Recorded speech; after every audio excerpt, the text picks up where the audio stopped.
kemarin ketika mendengar dibacakan putusan oleh MK itu jadi ketawa. Jadi timbul pertanyaan baru. Jadi sebenarnya Gibran ini anak siapa? Dan Paman Usman menikah dengan siapa? Karena tidak ditemukan oleh mahkamah hubungan antara Gibran dengan Presiden Jokowi dan Paman Usman. Itu yang kemarin menjadi pembahasan kita sampai kita ketawa-ketawa. Bagaimana ini tidak ditemukan nepotisme yang begitu telanjang?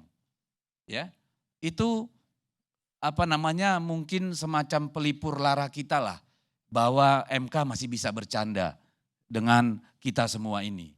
Artinya mereka masih waras karena masih bisa bercanda soal tidak adanya nepotisme itu. Lalu kemudian tadi sudah disebutkan bahwa baru kali ini dalam sejarah sejak adanya Mahkamah Konstitusi ada 3 hakim Mahkamah Konstitusi mengajukan dissenting opinion terhadap putusan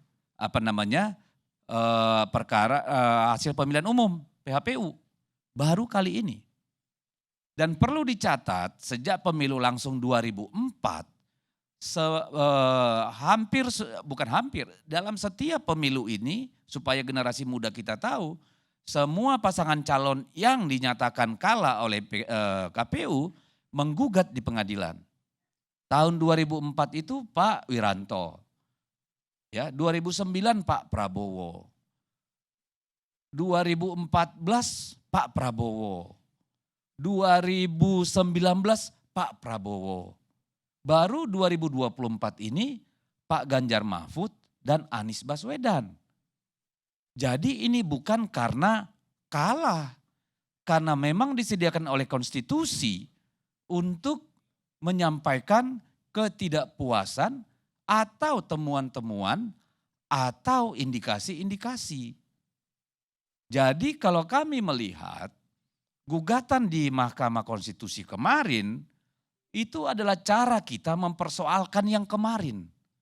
Tetapi tidak hanya itu cara kita juga menyelamatkan masa depan. Karena kalau hanya berhenti pada mempersoalkan yang kemarin, kita lalai bagaimana menyelamatkan masa depan demokrasi kita. Karena apa yang akan diwariskan oleh pemilu kali ini adalah berbuatlah securang-curangnya sehingga begitu luar biasa dan tidak bisa dipersoalkan maupun dibuktikan. Kalau ada operasi untuk mendapatkan suara katakanlah 30 juta, maka Anda harus punya 30 juta orang yang menyatakan ya. Itu kan luar biasa. Padahal waktu yang disediakan untuk mengumpulkan bahan hanya 3 kali 24 jam. Dari mana mungkin dengan negara seluas ini? Yang kedua, dikatakan dalam dalil-dalil putusan MK itu tidak dipenuhi alat bukti. Baik itu saksi dan yang lain-lain. Tetapi sejak awal Mahkamah Konstitusi sudah membatasi hanya 19 saksi ahli dan saksi langsung. Bagaimana mungkin? Secara prosedural memang Mahkamah Konstitusi itu tidak akan mungkin memberikan keadilan bagi siapapun yang menggugat. Tidak mungkin dengan hukum acara di Mahkamah Konstitusi itu di luar yang namanya mukjizat. Mukjizat pun tidak mungkin mengubah, apalagi dengan kecurangan yang masif seperti kemarin. Bukan saya pribadi yang mengatakan itu masif, tapi 3 hakim Mahkamah Konstitusi yang kemarin menyampaikan dissenting opinion. Yang pertama soal bansos. 3-3. Baik itu Prof. Arif Hidayat, Saldi Isra maupun Ernie Nurmadingsi. 3-3 mengatakan ya ditemukan politisasi bansos. Dan oleh karena itu pemungutan suara ulang harusnya dilakukan di 6 provinsi yang ditemukan kecurangan itu.